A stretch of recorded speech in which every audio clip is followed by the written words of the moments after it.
So welcome. I see a handful of folks have joined us. I'm Sarah Interline. I'm the Vice President and Conference Chair for NERO this year. We're joined by Emily Reagan, who is our President of NERO. She's online. We have Jess Gregory, who's on our board as well. Kelly Clark-Keefe is also a board member. And then some attendees. We have Joe Padula, Nora Turiago, and Anita Charles joining our presenters. So yes, I think this is a great group, kind of an intimate gathering.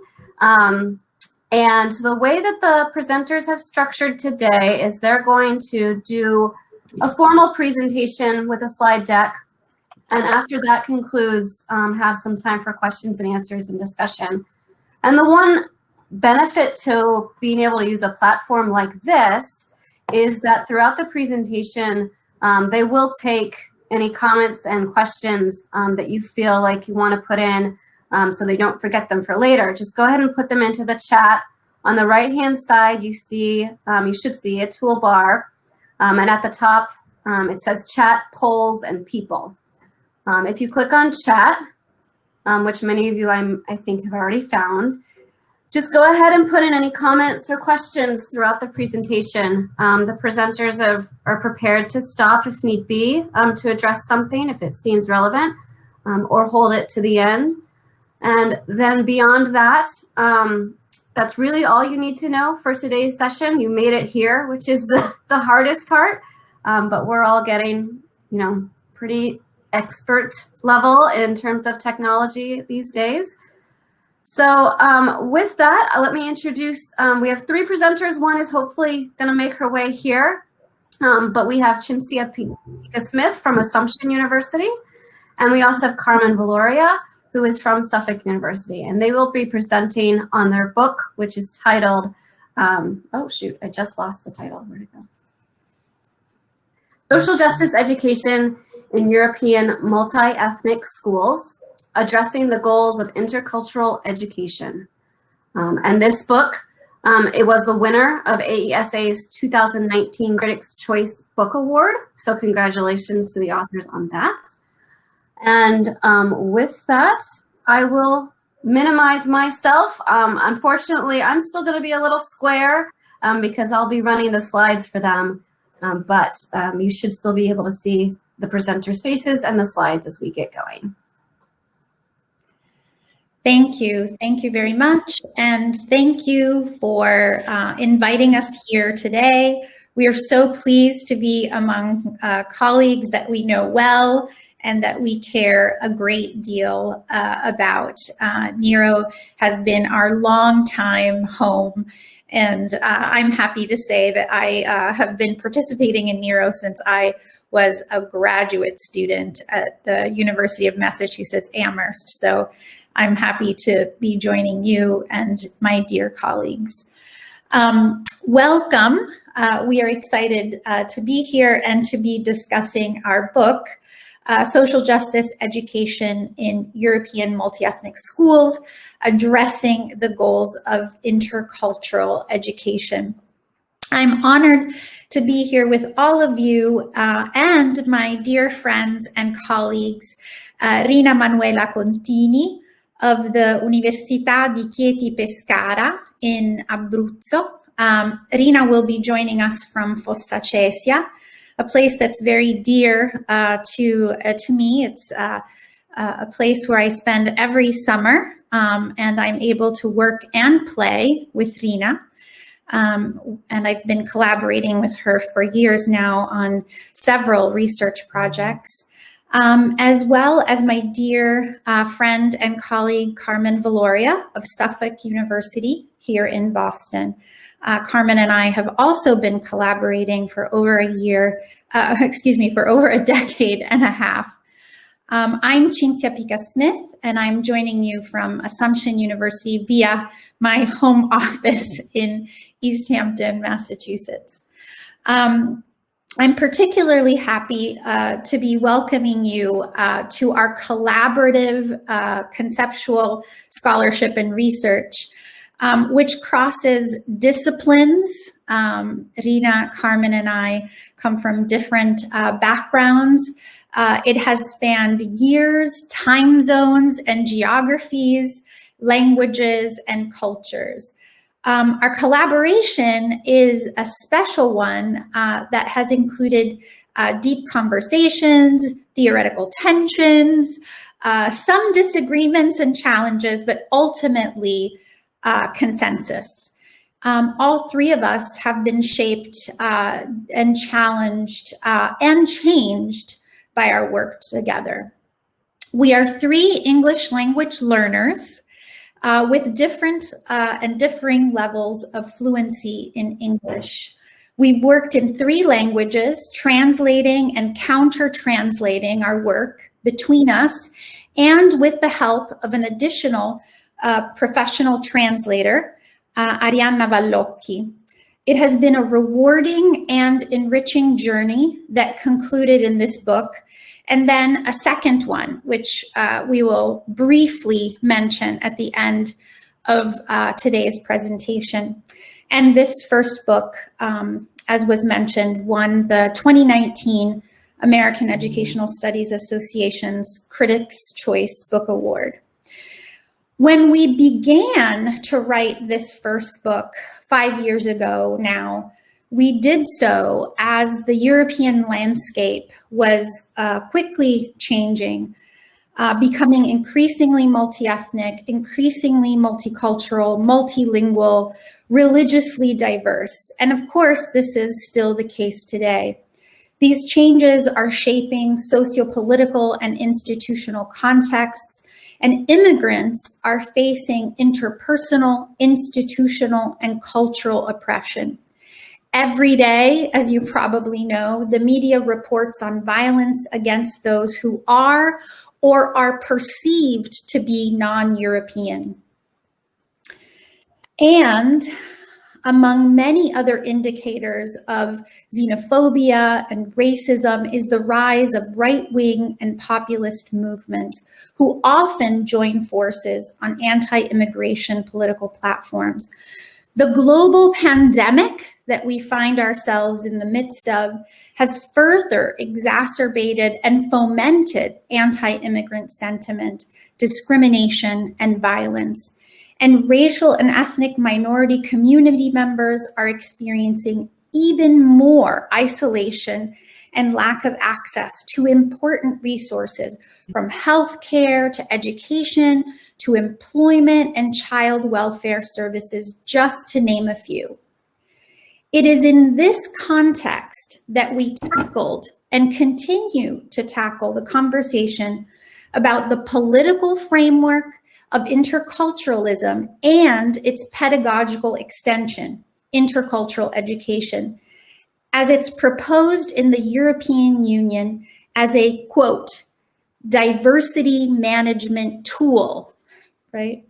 This is a hint about the way in which diversity is understood in the European Union and in the European documents which we examined as part of this book. Indeed, today we hope to provide a context for a critical examination of these frameworks, both the political framework and the educational framework, to understand them in the context of an increasingly neoliberal European Union focused on social cohesion, and one of the major goals of interculturalism, and one that we understand as markedly different than social justice. Next slide, please.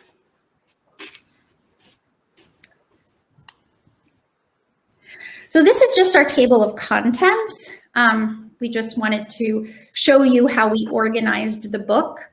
First, beginning with theories of migration and political frameworks of interculturalism. Then focusing on the educational extension of the political framework, intercultural education, and its origins.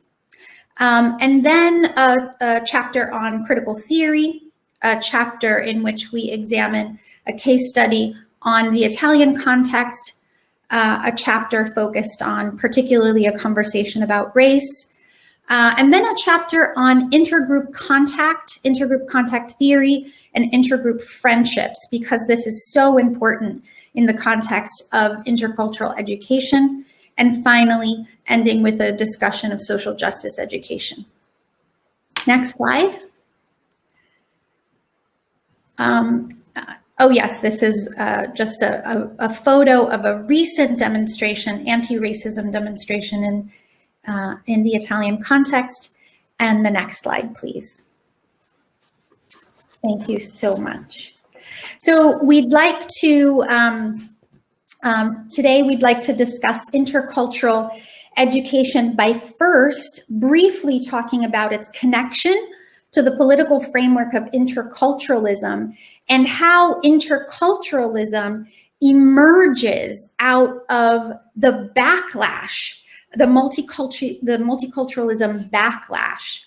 And secondly, we'd like to analyze intercultural framework, the intercultural education framework itself, paying close attention to its goals, its pedagogies, and the challenges we see within the framework.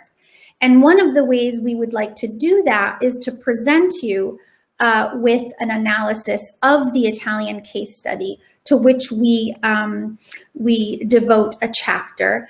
And in discussing what we understood to be its challenges, we will introduce a critical and systemic view to advocate for a more transformative framework informed in social justice education that goes beyond a focus on intercultural competencies, intercultural skills, interpersonal change.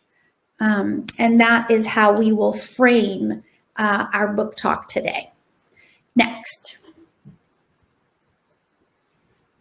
And now Rina will talk a little bit about the intercultural paradigm. Thank you, Cinzia. I will introduce the European debate, interculturalism versus multiculturalism, bringing to light the political rhetoric that fueled the narratives about the failures of multiculturalism and proposing a critical analysis of intercultural paradigm as per European documents, highlighting its goals and challenges and tensions.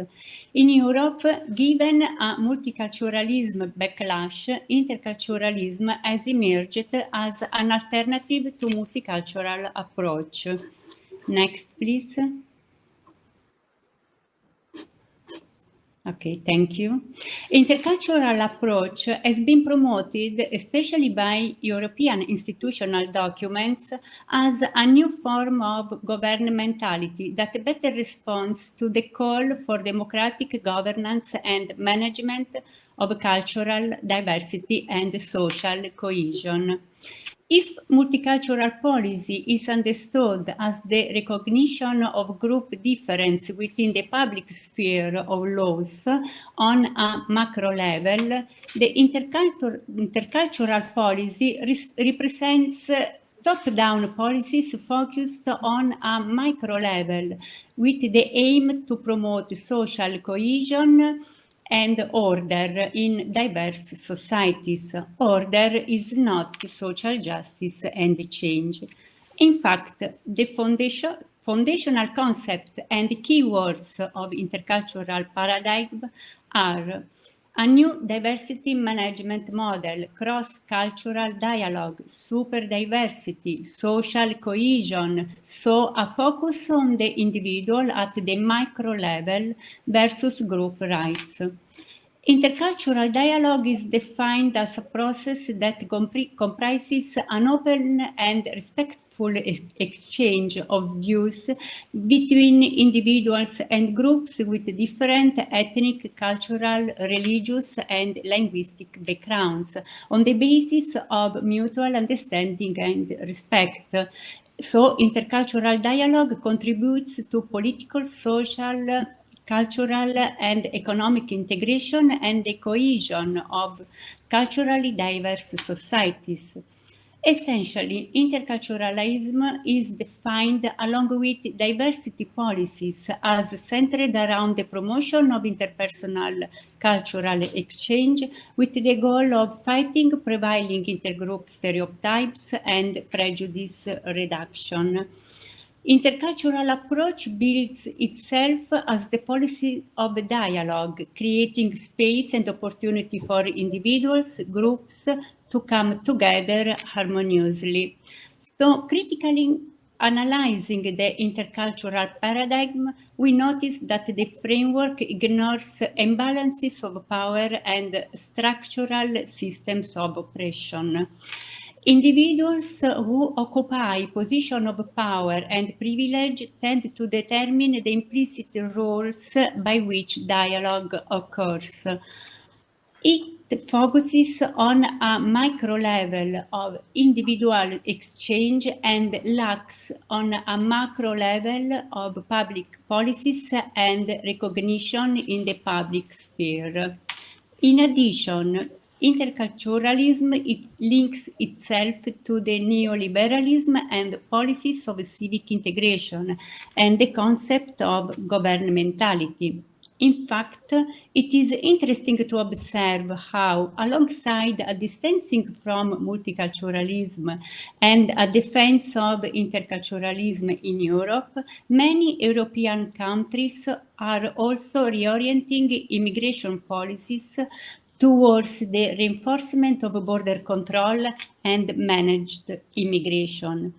This shift is accompanied by policy changes towards civic requirements regarding immigrants, such as the acquisition of the host country's language, cohesion and conformity to dominant values, norms, and political loyalty.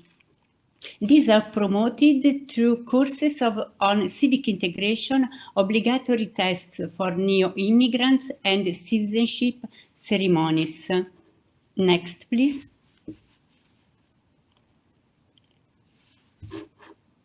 Okay, intercultural education. As for the pedagogical declination of intercultural approach, intercultural education aims to prepare students to live successfully in an increasingly diverse society by developing intercultural competence, which encompasses prejudice reduction and promotes social cohesion. Next, please. Next slide. Thank you. Intercultural competence is defined as a combination of attitudes, knowledge, and skills which enables one to understand and respect people who are perceived to have different cultural affiliation from oneself, to respond respectfully when interacting and communicating, to establish positive relationships. Next. A critic. We noticed that the pedagogical framework is designed on a micro level with a focus on each individual student's personal responsibility, prejudice reduction, increase understanding, augment social cohesion. It fails to focus on a systemic analysis or actions toward social change on institutional macro level. Having privileged students and marginalized students, dialogue will never change their conditions of dominance and marginalization. Paul Gursky stated, despite good intentions, most intercultural education practice supports rather than challenges dominant hegemony, prevailing social hierarchies, and inequitable distribution of power and privilege. For this reason, we encourage a reconceptualization of the intercultural framework to move towards a theory of social justice education applying critical lens and pedagogy. We advocate for a transformative framework informed in social justice education that aims to promote more equity in school. Next. Thank you. Yeah, so I think this is my Carmen? section. Cinzia, I wanted to acknowledge that Jess has a question, and maybe this might be a good point to address it. Did you see her question?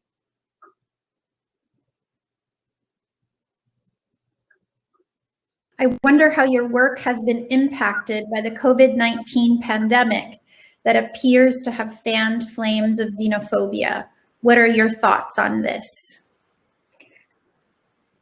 So absolutely, Jess, this, we see just recently one of our collaborators and professor of immigration studies, Maurizio Ambrosini, has been very active in talking about the ways in which immigrants and second generation Italians have been further marginalized during this pandemic. And while this is something that's being written about by scholars like Maurizio Ambrosini, the public discourse, the political discourse is very much informed by right-wing politicians who, at the moment, are in Italy in positions of power and certainly dominating the political landscape. And I'm going to just very quickly translate your question to Rina to see if she wants to add something to the conversation about the Italian context, so that she can say something about that. Rina, Jess chiedeva come la situazione Covid ha avuto un impatto su queste questioni di razzismo, xenofobia, e io ho spiegato che Maurizio Ambrosini ha scritto, sta scrivendo appunto di questa questione e di come la politica della destra sta capitalizzando su questi discorsi e insomma c'è molta retorica xenofobica, anti-immigrazione, anti-razzista e ha un impatto sull'accesso che i ragazzi hanno ai servizi educativi e sanitari, eccetera. Non ti sentiamo. Dalla situazione in Italia, prima della pandemia era molto, diciamo, la politica utilizzava molto la propaganda contro l'immigrazione, quindi era molto forte. Dopo la pandemia il discorso, il focus si è spostato alle problematiche legate alla pandemia che sono, diciamo, venute in prima pagina. Sì. Per quanto riguarda la questione quindi il discorso del razzismo non si è accentuato a seguito della pandemia, anzi diciamo, è passato quasi in secondo piano. Quello che invece si è accentuato, le problematiche che si sono accentuate, è che la pandemia ha ulteriormente evidenziato lo scarto tra le fasce sociali, il gap tra le fasce sociali. Quindi si sono aggiunte alle tradizionali discriminazioni oppure disuguaglianze, nuove disuguaglianze legate proprio alla pandemia. E sicuramente le fasce sociali più deboli, come quelle che derivano, che sono legate ad un percorso migratorio, risentono fortemente e anche i bambini in lockdown, diciamo i genitori, sia per quanto riguarda il supporto informatico, sia per quanto riguarda la connessione a internet e sia anche per quanto riguarda la possibilità dei genitori di aiutare i bambini magari non essendo madrelingua, si è accentuato da questo punto di vista. Sì. E le politiche migratorie sono cambiate nel senso di volere, cioè la politica retorica sul chiudere dei confini, la pandemia l'ha accentuato anche questa retorica. No. Okay. So Rina was also saying that the pandemic, and I think this is something that we've talked about here in the United States as well, is that the pandemic has certainly accentuated the gaps that existed, and especially within migrant communities. That was accentuated even more. So, for example, educational access, connectivity, internet access to technology, and also, of course, many families with children who are English language learners. English language or Italian language learners. And so all of those gaps were accentuated in the pandemic. Yeah, and the one thing that I'll add to follow up on that, Cinzia, and certainly to kind of connect just your question to the US context, I think that has happened here as well, right? We have seen that these deep inequities have just been exacerbated. They were always there. So while there's a lot of work to be done, and we know that now more than ever, I think the one glimmer of hope that I hang on to is that it has also sparked different conversations, right? Where you see scholars moving from just the rhetoric of equity to really thinking about what do we mean then? How do we move beyond equity and look at liberation, for example? How do we decolonize curricula? So I think it sparked also deeper and more critical conversations to be had. So, on a positive note, I think that, that conversation is very much a robust one, and one that was very much needed, and one that needs to be sustained and continue. So.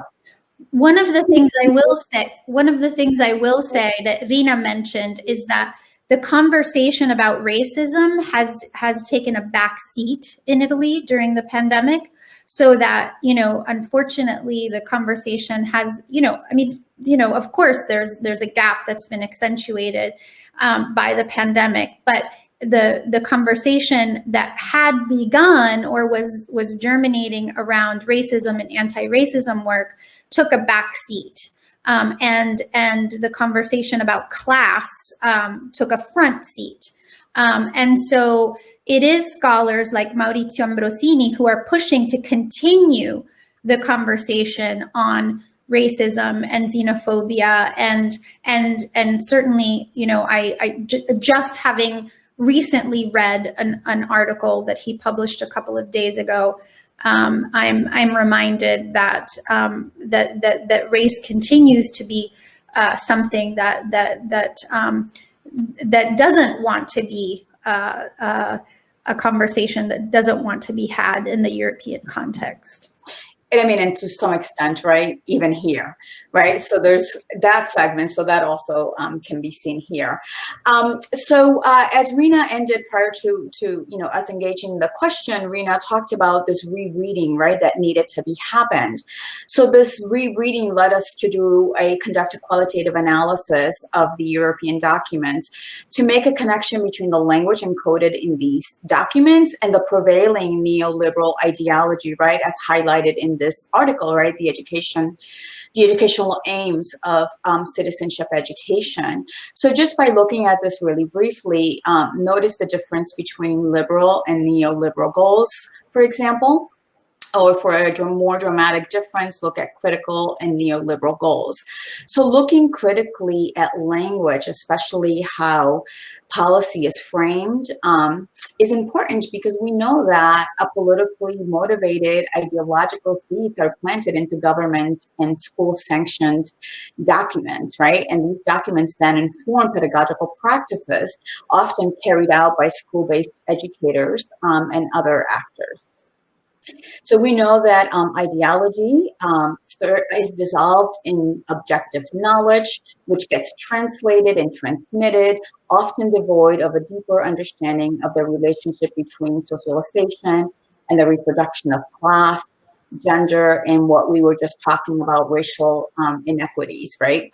So the outcome then becomes the teaching of this objective knowledge in predetermined ways that often results in schools that operate in the interests of the dominant culture.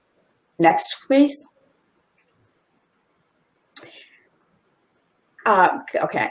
However, within the sometimes prescriptive directives and certainly rigid structures, we know that educators also have a sense of agency, right? They have agency. So we broadly wanted to explore how are European educational challenges addressed or not addressed in schools. Next, please. Critical theory provides a map for educators, not just to map out injustices, but to trace them, right, to make linkages and so forth, and proposes ways of collectively addressing injustices. Schools, as we know, are sites of ideological formation and contestation. Thus, critical theory provides a discourse and a mode of critique for deepening our collective understanding of both the nature and function of schooling, while providing a mode of analysis that helps in uncovering what I just mentioned previously, right? These deep-seated ideologies that are often embedded in policies and just embedded in structures. Next, please. In the book, we argue that certainly then, but even more so now than ever, but especially in the context of all the global challenges that we've been talking about, we need more humane and inclusive pedagogical practices. So this is why the focus in schools. Next, please. As we know, education is occurring at a time where the world is connected in ways that are both promising and challenging. This was the case when we wrote the book, but as we've been talking about, a stronger argument can be made today with the remote connections or lack thereof, influence of social media and other emergent technologies, obviously COVID-19 and responses to the pandemic, increasing inequality, and obviously growing xenophobia. It's crucial that educational projects be guided by both passion and principle to help students become more critically conscious. Next, please. So the notion of diasporic communities goes beyond the host nation, state, and motherland to networks with communities dispersed literally around the world. This networking, which is often referred to as transnationalism, enables us to think, see across boundaries, to observe connections between places and people, to consider links people have outside the nation, to explore identities, actions, and structures. However, this process, as we know, is occurring in contextualized spaces, situated spaces where people often struggle for belonging, power, and simply just their voice, right? Therefore, the ideology of global citizenship education intersects with the goals of social education, which is to produce citizens who are oriented towards change of a radical kind, being critical of systems that reproduce injustice and seeking to destabilize the status quo. Our critique of the framework calls on for educators to move towards social change by applying a critical lens and employing critical pedagogical practices that empower the imagination, connect knowledge to truth that empower, and to focus on reading both the word and the world as part of a broader struggle for agency, justice, and democracy. Next, please. All right, I'd like to go back to the framework of intercultural education and talk a little bit more about some of the concepts that Rina began to orient us to and outlined. One of the intercultural competence is one of the goals of intercultural education. And these are other important foundational concepts that you see here. Interculturalism and intercultural education posit that intergroup contact will enhance intergroup dialogue, cross-cultural understanding, and prejudice reduction. This, in turn, will create social cohesion and positive relationships among diverse people. Intercultural competence will grow out of opportunities to engage with one another. This, however, assumes that interactions amongst people across difference are positive. And however, we know that without intentionality, a reproduction of racial hierarchies and imbalances and asymmetries of power will reoccur in racially and ethnically diverse spaces. And indeed, this is what we found in the Italian case study. Intergroup contact does not guarantee positive intergroup contact, nor prejudice reduction, nor intercultural competence. And we know that from the relatively rare racially diverse spaces and schools that we have here in the United States. While intercultural competence and prejudice reduction are important, working on the individual level or the microsystem, as Rina pointed out, does not impact the institutional and structural system, nor does it affect systemic change, dismantle racism, xenophobia, and other systems of oppression. Furthermore, when intercultural dialogue becomes the focus of intercultural education and pedagogy, immigrant children, racially, ethnically, quote unquote, diverse children become artifacts in the classroom, artifacts for dominant children to learn from, and objects of learning. And the learning goals, the intercultural competence, are up for grabs for those members of the dominant group.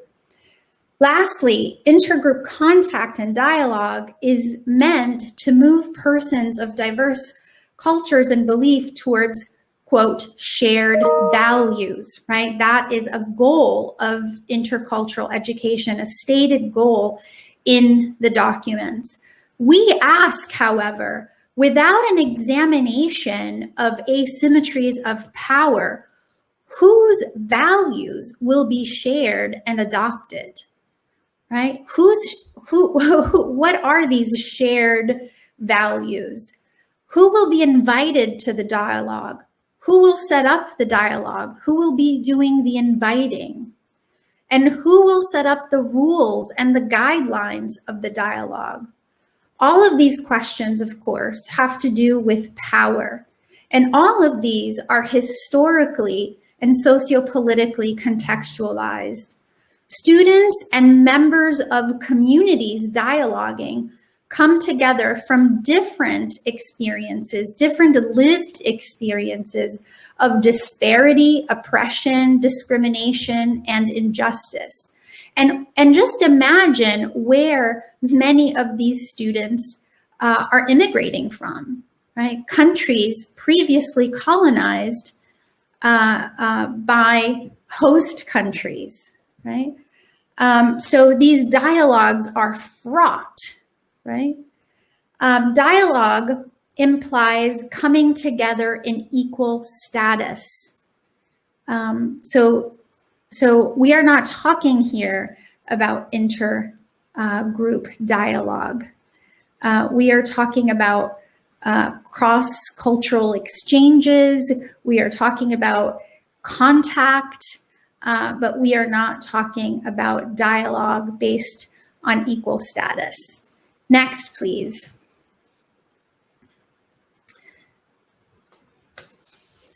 So one of the frameworks that we propose that might be helpful in thinking through some of the concepts proposed in intercultural education is intergroup contact theory. This theoretical model highlights that while intergroup contact is necessary for prejudice reduction, it is not sufficient. Right? Contact alone will not support prejudice reduction. Coming together at the table to talk will not impact or decrease prejudice.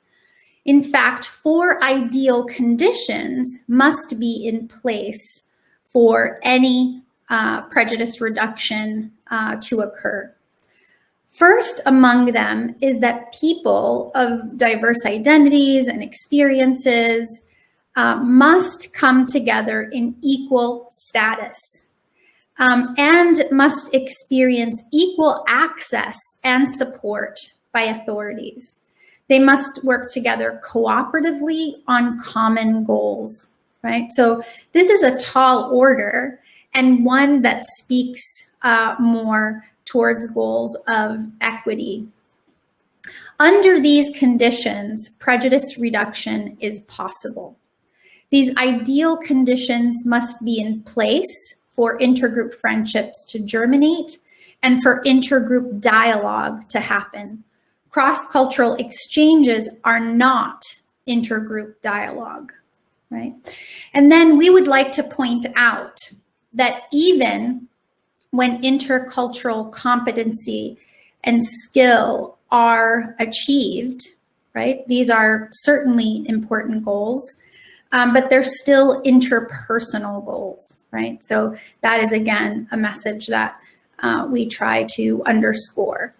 And that it's most important to focus on creating the conditions of equal status rather than focusing on acquiring the interpersonal skills. And if we were to create the conditions for equal status, then dialogue would ensue, and perhaps so would those other lofty goals that we read about in the documents.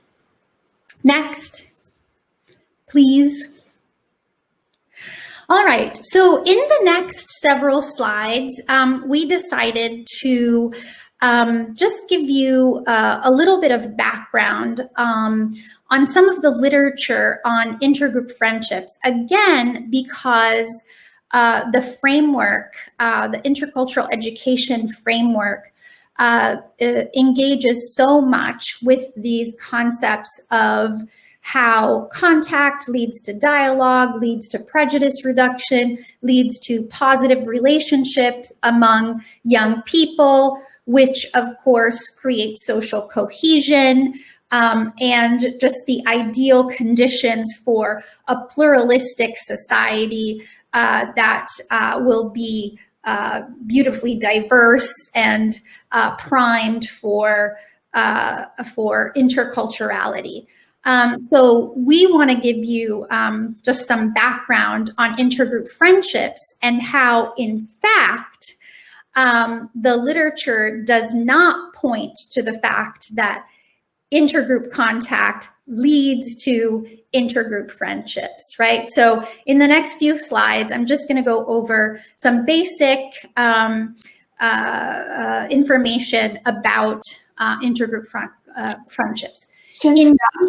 Yeah. Sorry. So I just wanted to highlight there is a question, and I'll send it to you and see if you want to address it here or later. And then also just to highlight, we have 38 minutes, so we're going to have to go through the data so we can have enough time to discuss. But the question comes to us from Emily, and she wants to know, thank you so much for this very important work.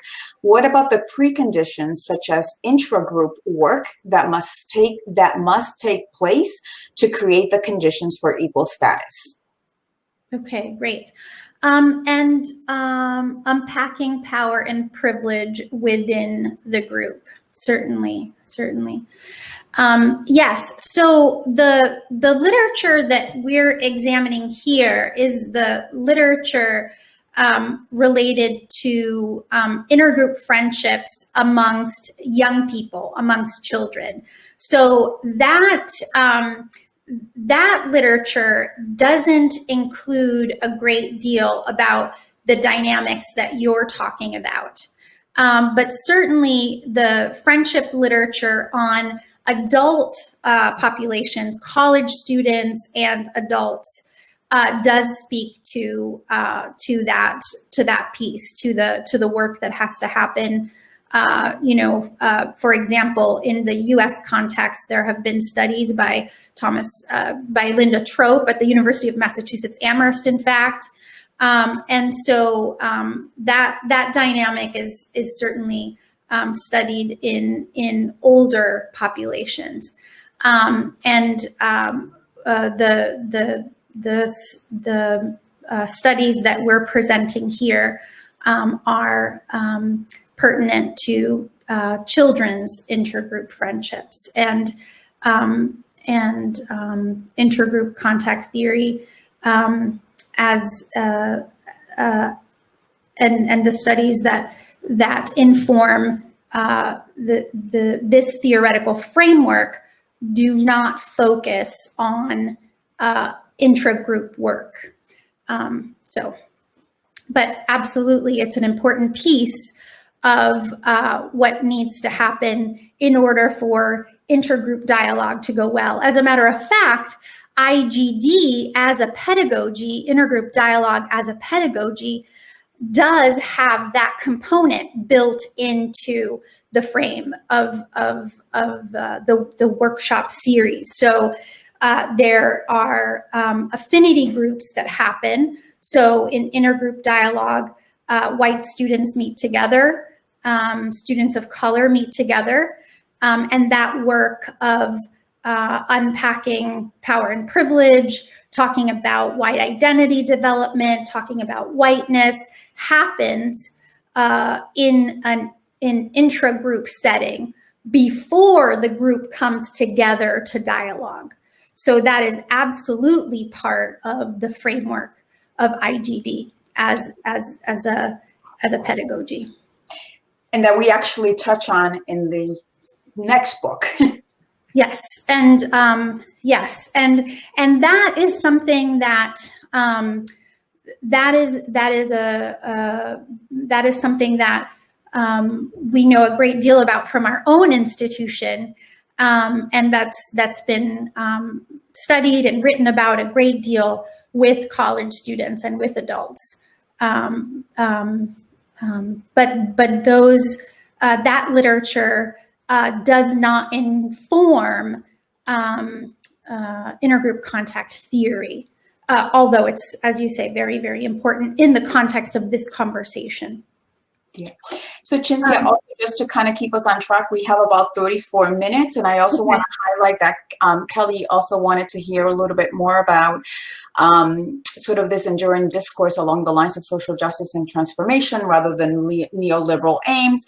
So I responded that we will focus on that when we highlight the data from the case study, and also when we talk about how some of these conversations have moved even beyond the European context, but to also include in the US and the global South. Yes. Well, one of the things that I want to say is that I don't have to spend much time on intergroup friendships. The only thing I would like to say, and we can skip along the slides on intergroup friendships because we can provide the slides to all of the participants and leave them with you. The only thing I would like to highlight about our studies with Italian children, if we move to the next slide, please. I think it's the next slide that has the citation. Yes.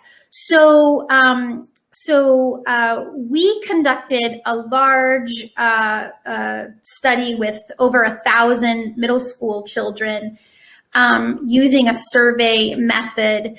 And one of the things that was important just in the context of this conversation and connected to our book is that in schools where, intercultural education frameworks were being used and where young people were obviously in intergroup contact situation, intergroup friendships did not follow, right? So again, it is not the case that intergroup contact leads to intergroup dialogue, leads to these meaningful intergroup friendships, right? So just like the rest of the literature all over the globe, right, we see that the prevalence of intergroup friendship is quite low, right? That just because young people are in the same space and are in multi-ethnic spaces, multiracial spaces, religiously pluralistic spaces, diverse spaces, does not translate into intergroup relationships and prejudice reduction, right? That there has to be an intentionality, there has to be that conversation, that critical conversation about power, about privilege, and again, whether that happens, you know, in the context of the classroom. And in our second book, we certainly have a contribution from one of our colleagues, Alessandro Bergamaschi, who conducted a large study in France, where in the context of classrooms where those conversations were happening, you know, tests revealed that the pre and post test revealed that prejudice perspectives decreased in classrooms where an anti-racism curriculum was taken up. So the idea that merely being in contact with one another and dialoguing will reduce prejudice and will create intergroup friendships is something that we have to challenge. And with that, we can go directly to the Italian case study for the sake of time and for the sake of brevity. So Sarah, you can go to the slide that says the Italian case study.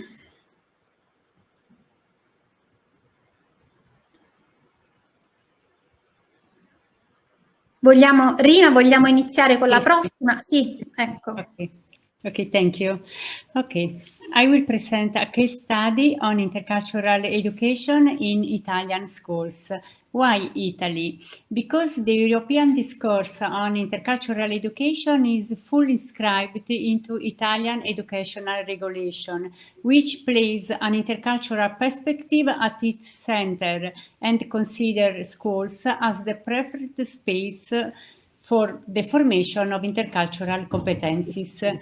We noticed tensions within the intercultural pedagogical framework and the lack of concreteness. Also, Mir and Modod in the European debate underline that the argument for interculturalism in European documents is very general and is not built on an empirical basis. In addition, the Italian educational document, The Italian Way for the Intercultural School, following the European official documents, runs a delicate balance between two goals which contrast. First, the promotion of the capacity to value difference, diversity, and second, the search for social cohesion through shared values to support plural citizenship. In Italy, discrepancies exist between legislation, operational choice, implementation, and teachers' perception of this. So, the Italian case study, the empirical research conducted in Italian schools addressed the question of discrepancies between the conceptualization and the implementation of intercultural education and the necessity to develop the theorization on intercultural practices. Next. Next, oh, thank you. The aims of the empirical study, the empirical research, are to capture how educators make sense of intercultural educational philosophy, to highlight how they transform their knowing into pedagogy and practice. The research focuses on the experience of 87 educators in primary and middle schools in Abruzzo in Italy in the academic year 2014-2015. The context of the research, next please.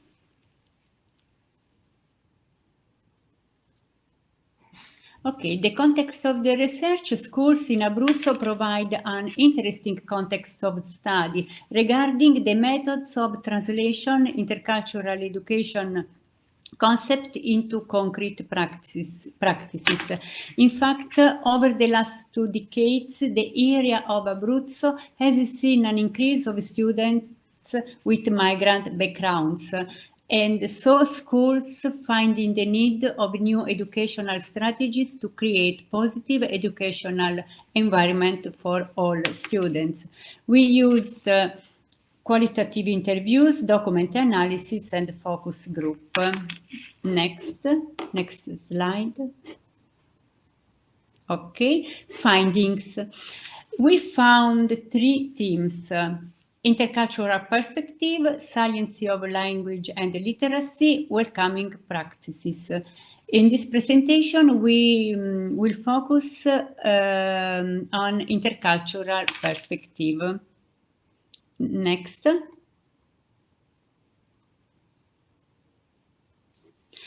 Okay, intercultural perspective, we labeled the 4 themes of intercultural perspective as abstract and generic approaches grounded in broad universal statements, add-ons approaches embedded with an add-on activity, hybrid and civic integration practices.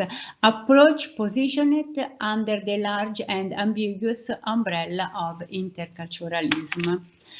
Cinzia is discussing abstract and add-ons practices. Thank you.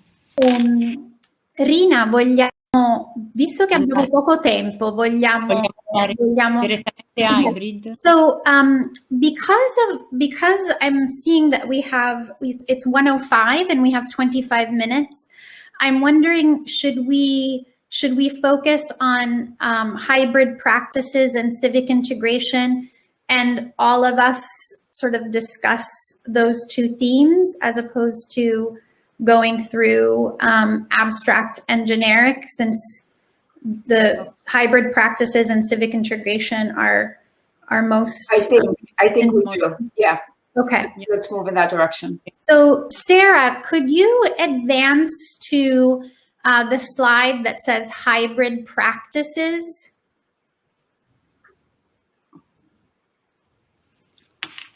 There you go. Hybrid, yes. Okay, hybrid practice was the closest attempt to intercultural education. This approach expanded on the add-on by infusing dialogue and analysis. This meets the goals of intercultural education because of its emphasis on intercultural exchange. Hybrid practices came close to a critical and transformative education and approach. Some examples. Next, please. Okay, for example, we compare characters from different countries who express their way of thinking and living and tell their personal stories about integration. The teacher underlines the use of personal stories. This denotes her understanding that lived experience is an important dimension to bring into an intercultural classroom space. Or another example, in middle schools, we study comparative literature that focuses on different cultural realities. Again, the teacher uses realities in the plural. Next, some more examples. Okay, we compare the various religious traditions. or the teaching of tales and myths compares different cultures. One may note that the teacher brings into the classroom the notion of different ways of being, of knowing, of experiencing the world, which is an important aspect of creating intercultural dialogue and exchange. The teacher challenges a culturally homogeneous classroom space and acknowledge multiple perspectives. Civic integration, next. So we will come. Okay, perfect. Civic integration, we labeled this practice civic integration because these practices reflects the same ambiguities and tensions within the theoretical framework, whereby civic integration is positioned under the large and ambiguous umbrella of interculturalism. They are in line with the development of active citizenship and the move towards social cohesion, and they are civic integration practices. In fact, social justice it's not only social cohesion. So these efforts can be interpreted as the connection between interculturalism and civic integration and also civic education.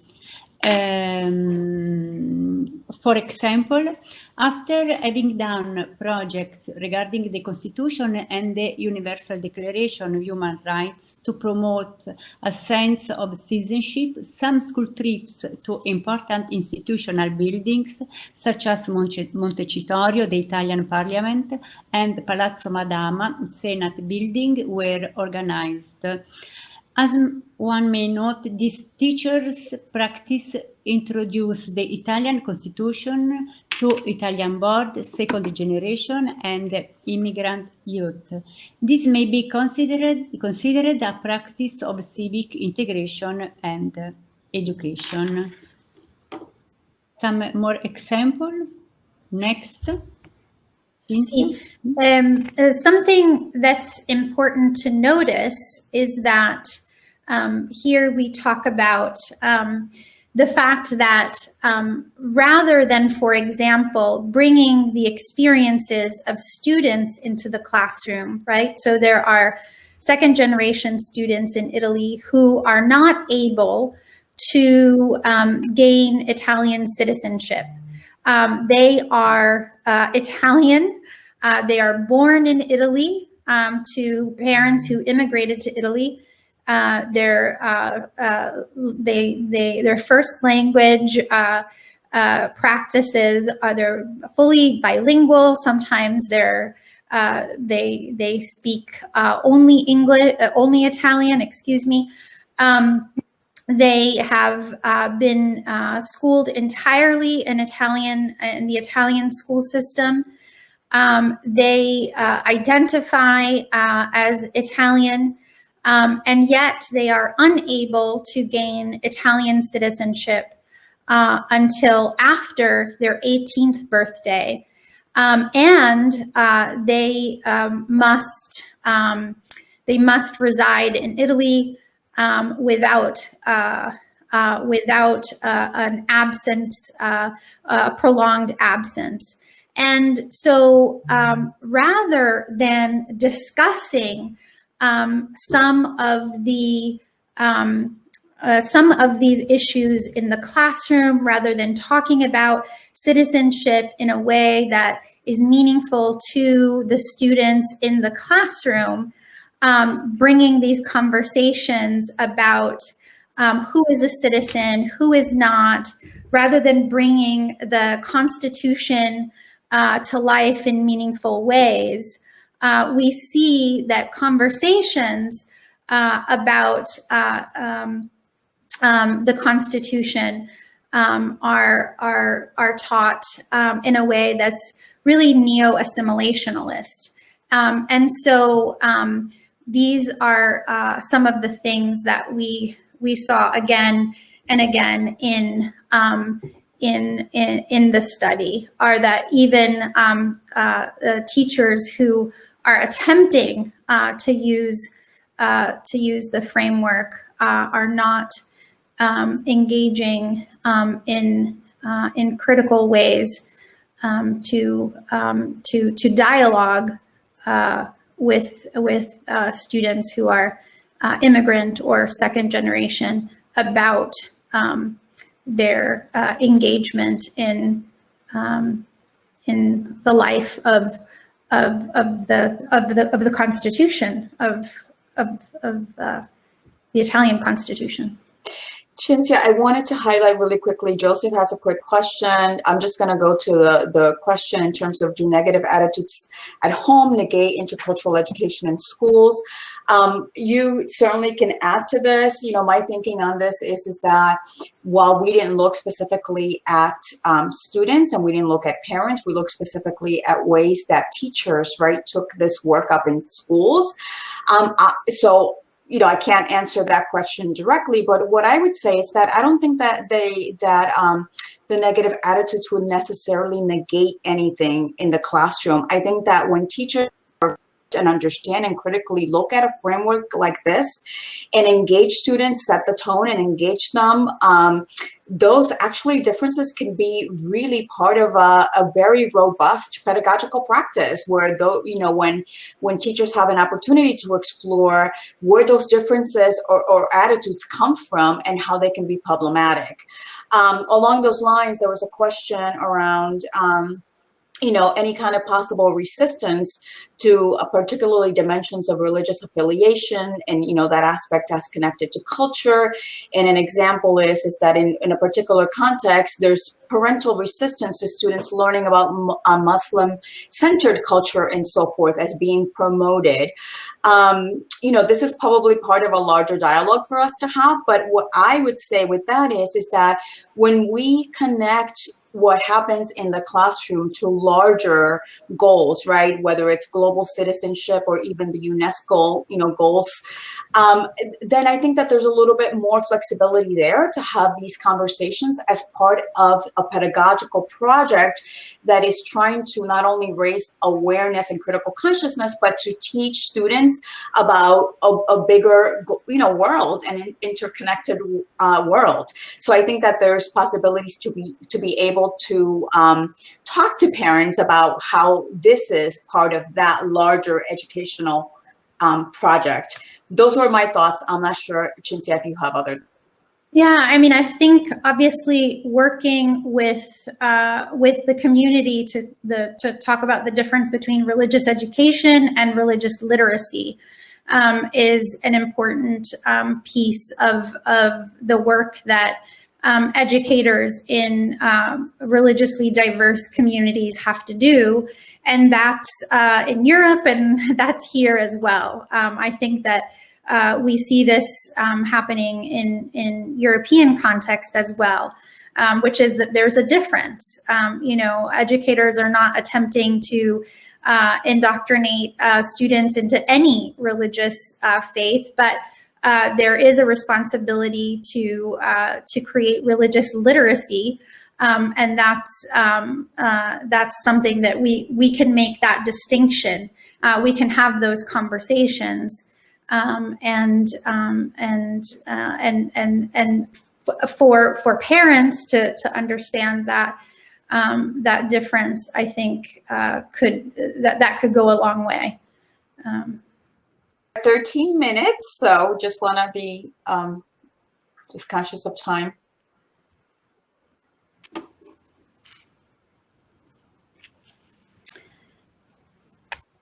Chi continua qui? Allora, posso continuo io? Abbiamo finito questa qui. Sì, allora, per quanto riguarda civic integration, we can practices, we can, okay, Can we go back one slide? Yes. Okay, thank you.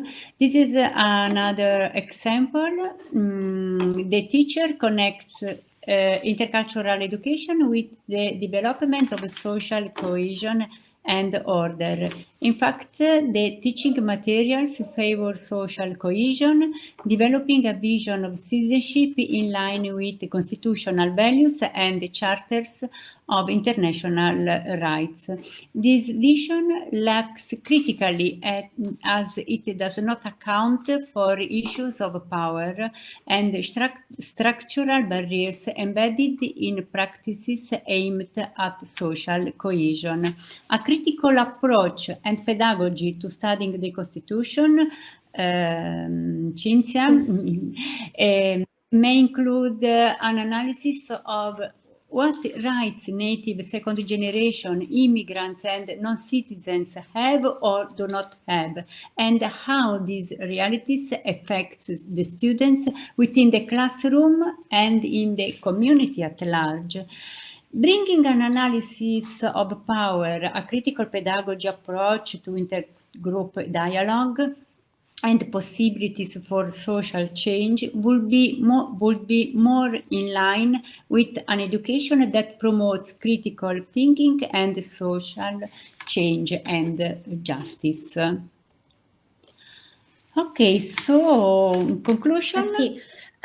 Sarah, yes, we can go, we can tell everybody that we have other slides with excerpts from our themes, which we obviously don't have time to talk about, but they're there for you to have if you would like them. But what we will do now is just wrap up with a brief concluding statement, which I hope has, I hope you have a sense of what the book is all about. But intercultural education, as I hope has become clear throughout the presentation, is built on these concepts of valuing diversity and super diversity and understanding and appreciating culture and gaining intercultural competence and supporting prejudice reduction. And all of these are purported to be connected to social justice, but we don't see this. We see this connected to maintaining social cohesion, social order, and very much in line with an agenda that's neo-assimilationalist, and that comes out of a multiculturalism backlash, and very much connected to what the documents themselves actually state: managing diversity, right? Creating a community that is managed, that is orderly. And this is why we don't see a critical framework where inequities are contested, are critiqued, are analyzed, are pushed up against. And so throughout the book, we put forth the argument that addressing culture, interculturality, and reducing prejudice, while certainly important, does not address structural injustices and systems of oppression, which we obviously want to see addressed. We also question who are the beneficiaries of this intercultural pedagogy and dialogue. And that is a really important question that we would like to pose to all of you. And our next slide, please, our last slide. Building on our first book, we worked on a second, which was published last year. It's an edited volume.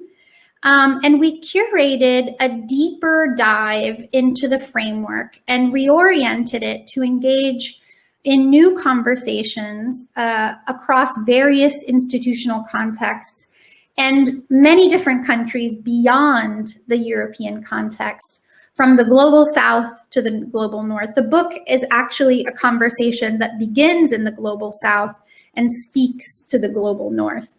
We offer chapters about intercultural education from Mauritius to New Zealand to Peru to Greece to France and Spain and various Central American countries to Morocco to the United States. And we uncover the impact of an intercultural education framework in contexts that threaten indigenous and/or minoritized ways of being. We explore and critique its spread and influence on localized alliances, epistemologies, pedagogy, and language policies. Some of the scholars in the volume contextualize this phenomenon by acknowledging the ongoing struggles of recognition, representation, and heritage language maintenance. This volume goes beyond the critique that we offered in our first book, expanding the dialogue to include multiple perspectives. And we hope that you will think about reviewing this one as well. And with that, we would like to thank you for spending almost an hour and a half with us today. We certainly appreciated the opportunity to be with you. Yeah, and I just wanted to mention, so this book, the second one, also really gets into some of the pedagogical challenges that educators encounter, because we do acknowledge that this work is hard, but it also, beyond the pedagogical challenges, it also offers promising practices. So it does move in that direction so that educators are left with some examples, hopefully, of things that they might be able to implement in their classes. Cinzia, Carmen, and Rina, thank you so very much for such an insightful, well-researched, and extremely interesting circle talk that you gave this afternoon. I'm going to keep my piece quick so that we can get what we can from the audience members that are here in discussion. I just want to remind everybody that's here that Nero is hosting a Hop-In to Hop-In Day next Friday. If you are or know of anyone who's participating as a presenter or a discussant in this year's annual conference, it will give you a grand tour of this Hop-In platform, of which today you've really only seen a very small portion. So please register for that if you have not already. You do not have to have registered for the conference in order to do that. And I think that will be a very useful day and time spent for those of us coming to the conference. And second, when you leave this session, there should be a pop-up that asks you to provide feedback on this session, and I encourage everyone to do that as well. There's some close-ended ratings as well as some comments that you can provide to Nero, but also to the presenters. So with that, I'm gonna turn it back over to the three of you, and you can see what questions may pop up from the folks that are still here.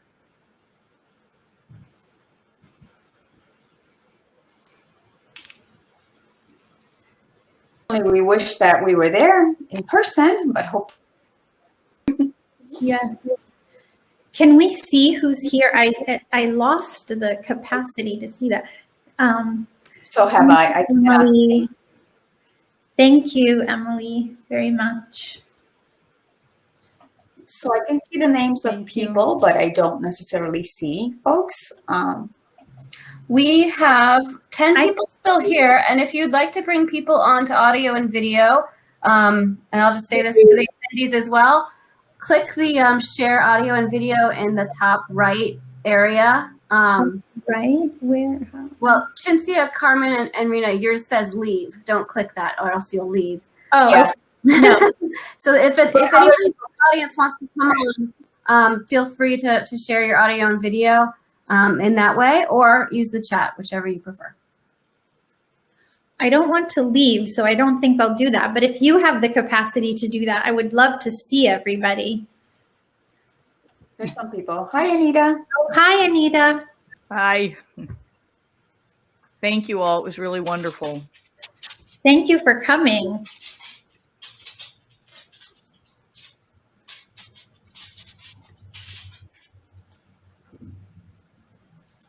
A lot of presentations for Nero this year.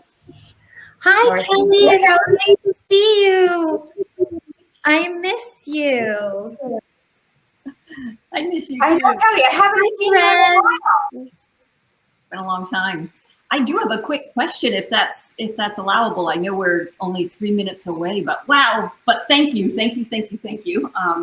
I'm a member of the American Educational Studies Association critical, the Critics' Choice Award book. I did not review your book, but had I, it would have been at the top of my list. So I'm very glad that AESA selected your book. What a rich contribution, and thank you for your presentation. One of the things I've been wondering about, and I'm about to launch a project that has this particular question at the heart of it.